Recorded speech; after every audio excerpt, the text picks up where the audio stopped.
Chers paroissiens, en ce vendredi 19 février, je voudrais commencer avec vous un petit parcours, une méditation continue pendant le carême à partir des 7 paroles du Christ en croix.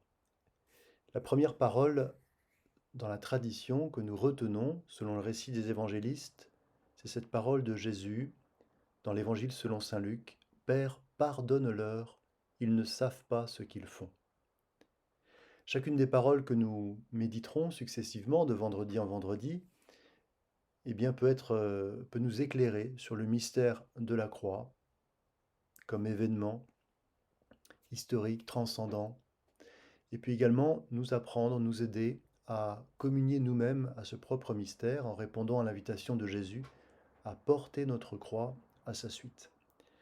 Alors d'abord, pour cette première dimension, être éclairé sur le mystère de la croix du Christ, je vais m'aider largement d'un livre excellent que je vous recommande, une belle méditation du cardinal Charles Journet, un théologien, mystique, un saint aussi probablement, dont la méditation est magnifique. Vraiment, je vous invite à lire ce petit livre. Il est assez dense. Et donc, dans sa méditation sur cette première parole, il retient 4 dimensions qui évidemment nous aide à approfondir le mystère du sacrifice de Jésus. D'abord, il souligne assez longuement que cette parole est une parole d'accomplissement parce qu'elle exprime très exactement ce que le sacrifice de la croix représente et accomplit réellement, exprime exactement ce que Jésus réalise en cet instant en se laissant crucifier, fixé sur le bois pour mourir. En ce sens que Jésus sait très bien ce qu'il fait, qu'il s'est préparé à cet instant. Il a également préparé ses disciples, qu'il a initiés par prescience. Alors nous pensons évidemment aux 3 annonces explicites de la passion et de la mort, mais également aussi à l'annonce de la livraison de Judas, de la trahison de Pierre, ou encore la prophétie de Béthanie lorsque Jésus indique que cette onction qui lui est faite l'est en vue de son ensevelissement dans le tombeau. Le sacrifice de la croix, c'est donc un acte délibéré de la part du Fils de Dieu, même si en apparence, comme le nom même de passion l'indique, il subit ici la folie des hommes. Vous voyez cette parole: Ma vie, nul ne la prend, c'est moi qui la donne, dans l'Évangile selon saint Jean, éclaire vraiment le mystère de la croix. En cette parole, on peut dire que il sait ce qu'il fait. Il donne sa vie, et le don de la vie de Jésus, c'est ce pardon qui fait descendre du ciel sur la terre. Il communique ce pardon, c'est pour cela qu'il consent être mis à mort. Donc, mon Père pardonne-leur, c'est d'abord une parole qui accomplit une longue préparation consciente. Je suis venu dans le monde, je viens mourir sur la croix pour obtenir en faveur des hommes, en votre faveur, le pardon divin. Deuxièmement, si c'est une parole d'accomplissement, c'est aussi une parole d'inauguration. En cet instant, dit le théologien, un règne est inauguré qui va consister en la diffusion du pardon divin. On pourrait dire du cœur de Jésus jusqu'aux extrémités du monde. Le cœur de Jésus étant le cœur du monde. D'abord, à la faveur des disciples, qui sont les premiers initiés, qui eux aussi ne savent pas très bien ce qu'ils font. Vous savez, c'est la prière de Jésus au soir de la Cène: Je prie pour ceux que le Père m'a donnés, pour mes disciples, vous qui m'entendez, qui entendez cette prière, les premiers destinataires du pardon divin, les premiers repêchés, les premiers sauvés, les premiers baptisés dans la Pâque du Maître, ce sont les disciples. Et puis ensuite, on pourrait dire deuxième cercle, si vous voulez, tous ceux à qui la parole des disciples s'adressera, tous ceux à qui le pardon sera prêché. Jésus prie pour cela et il s'y supplie d'obtenir du Père le pardon pour eux. Enfin, en cet instant, on peut dire qu'il y a un troisième cercle, en constatant que Jésus étend sa prière non seulement à ses disciples et ceux à qui ses disciples seront envoyés, mais ici à ses bourreaux, aux railleurs qui le moquent. Ce pardon donc voudrait s'étendre jusqu'à ses ennemis, jusqu'à la fin des temps. Et en effet, la parole du Christ inaugure un règne d'amour et de pardon, puisqu'on la trouvera sur les lèvres de tous les martyrs, depuis Étienne bientôt, jusqu'à aujourd'hui nos frères d'Orient, d'Afrique, d'ailleurs. Cette parole inaugure donc un règne d'amour, un sursaut de don, le pardon du Christ, le pardon chrétien. Troisièmement, cette parole représente une forme d'appel. Jésus semble défendre ses détracteurs en disant: «Ils ne savent pas ce qu'ils font». L'ignorance, voilà ce que Jésus invoque. L'ignorance, elle peut désigner deux degrés ou plutôt deux types d'ignorance, assez différents mais extrêmement difficiles à distinguer. D'abord, une ignorance a priori excusable, je veux dire compréhensible, c'est celle qu'invoque Pierre dans son deuxième discours, ou Paul dans sa lettre aux Corinthiens, quand il écrit qu'ils n'auraient pas crucifié le Seigneur de gloire s'ils avaient succédé lui. Mais cette ignorance compréhensible n'est pas simple de la distinguer d'une ignorance coupable, de cet aveuglement qui empêche de voir ce que l'on devrait voir, cette ignorance qui procède tour à tour de la paresse, de la malhonnêteté, de la malveillance, de la jalousie, de la haine. Jésus invoque l'ignorance. Ici, c'est la victime qui prend la défense de ses bourreaux, qui espère en quelque sorte leur défense possible, et finalement, on pourrait dire qu'en prenant leur parti, sans doute s'adresse-t-il au Père, c'est certain, c'est une parole qui s'adresse au Père, mais ne peut-on pas dire qu'il leur lance un ultime appel? Elle est aussi une prière aux hommes, cette parole. Prenez conscience de ce qui se passe, n'ignorez plus.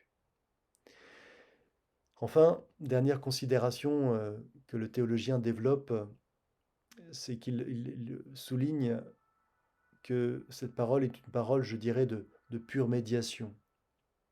Il fait remarquer que la première parole de Jésus sur la croix, au contact de la souffrance la plus aiguë, au moment où il est fixé sur la croix, étonnamment, et c'est extraordinaire de contempler cela, cette parole fut pour le Père et pour les hommes. Père, interpellation, prière verticale, supplication confiante, pardonne aux hommes, prière horizontale, universelle, qui embrasse l'humanité égarée. Vous voyez, il n'y a pas de pronom personnel, pas de jeu. Jésus s'efface devant sa mission de réconciliation. Il invoque le ciel, il désigne la terre, il est pure médiation, souffrante, intercédante, il est pure médiation. La première parole du Christ en croix est celle d'une pure médiation.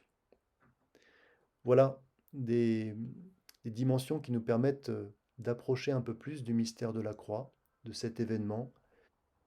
Voilà, dans un deuxième temps, je voudrais vous proposer de réfléchir à la portée de ce mystère pour nous, chrétiens. Jésus nous invitant à porter notre croix à sa suite.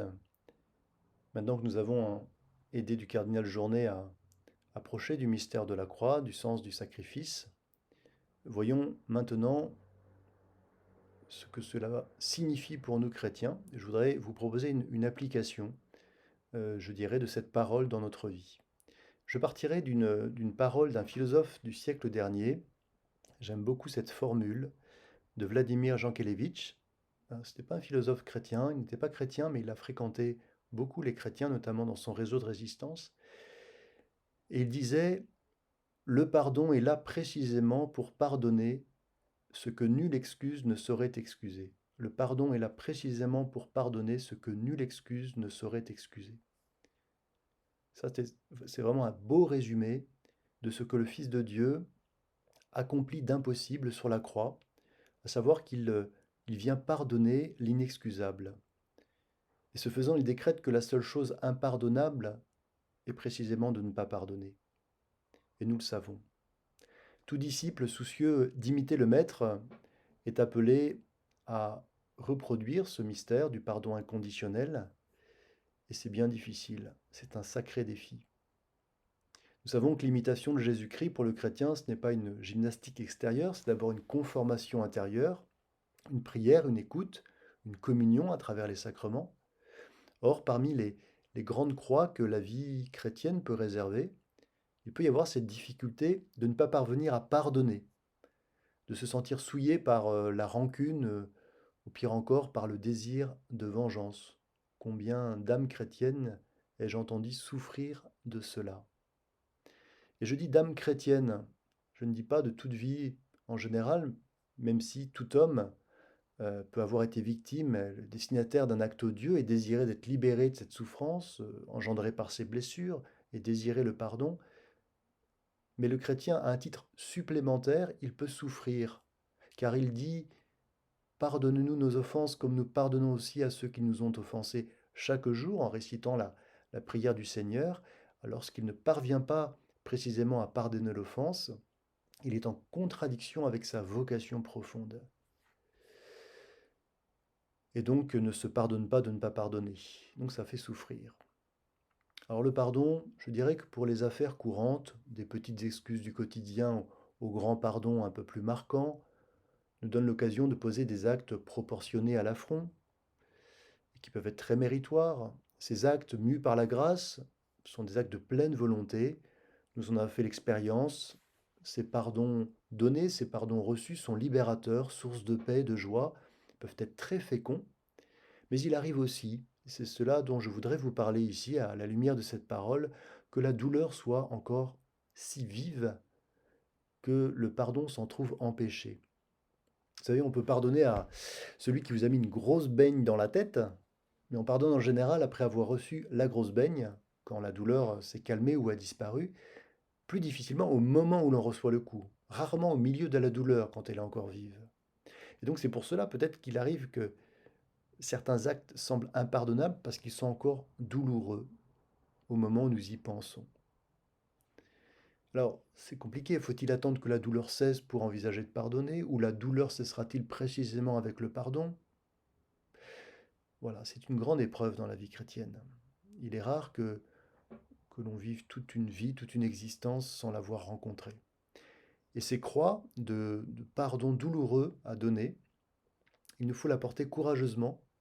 Et je crois que cette première parole du Christ en croix l'éclaire d'une façon toute spéciale et peut se proposer à nous comme un onguent, comme un baume, comme une médecine appropriée. Pourquoi? Parce que Jésus dit, Père, pardonne-leur. Vous voyez, en cet instant, il est la victime de ce qui lui est infligé, mais il ne cesse pas d'être Dieu. Donc à double titre, en tant que victime et en tant que Dieu, il eût pu dire, je vous pardonne. Et donc, ce faisant, comme lorsque nous posons un pardon, que nous voulons donner notre pardon, eh bien, il s'agit de parler à la première personne du singulier. En s'adressant ici au bourreau affairé à percer les mains, autant qu'au railleur ravi du monstrueux spectacle. Est-il permis de dire que ce jugement divin, ici, il est comme contenu, je dirais, par la douleur humaine qui atteint son paroxysme en Jésus, aussi bien que physiquement que moralement. Est-il permis de dire que Jésus rejoint ici ceux qui ne trouvent pas la force de pardonner en eux-mêmes. Et ce faisant, il leur indique un chemin. Si cela fait trop mal, ne cherche pas à pardonner par toi-même. Ne t'adresse pas, Jésus ne le fait pas, à ceux qui te crucifient, qui t'ont crucifié. Tourne-toi vers le Père, directement, et prie-le plutôt d'accomplir l'œuvre de la miséricorde. Vous voyez, je trouve que cette parole vient à protéger à la façon d'un talisman et à condition de se l'approprier toutes les belles âmes qui voudraient pardonner et qui s'en veulent de ne point y parvenir. Quand ça fait mal, nous pouvons dire au Père, ou à Jésus maintenant, pardonne-leur, car moi je n'y arrive pas. Et autant de fois qu'on y pense, déposer le nom de ceux qui se sont faits nos ennemis dans le cœur de Jésus. Voyez, Dieu ne nous demande pas tant de faire nous-mêmes que de lui permettre d'agir lui-même en nous. Et ce n'est pas rien de laisser Dieu faire. Peut-être que les actions de Dieu en nous sont les plus abouties et les plus méritoires. Vous voyez, je connais des personnes qui souffraient depuis des années de ne point pouvoir pardonner ou qui s'en voulaient vraiment, à qui j'ai proposé d'adopter cette première parole du Christ en croix, de la répéter autant de fois qu'ils penseraient à ce qui les faisait souffrir, aux personnes qui les avaient fait souffrir.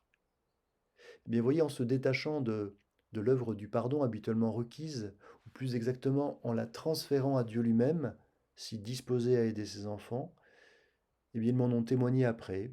Ils se sont réveillés un beau matin en constatant, à la façon d'un miracle qui laisse apparaître une chair rénovée ou un membre restitué, que le pardon les habitait désormais, que Dieu avait fait son œuvre. Parce qu'au lieu de dire je vais pardonner pour Dieu, pour l'honneur de Dieu, comme on le fait habituellement à raison, ils ont laissé Dieu accomplir cette œuvre trop difficile à réaliser pour eux. Et ils se sont aperçus qu'il était irréversiblement donné, ce pardon, au nom de Jésus, ou plus exactement, par lui, avec nous et en nous. Chers amis, je vous donne rendez-vous vendredi prochain pour la méditation de la deuxième parole du Christ en croix.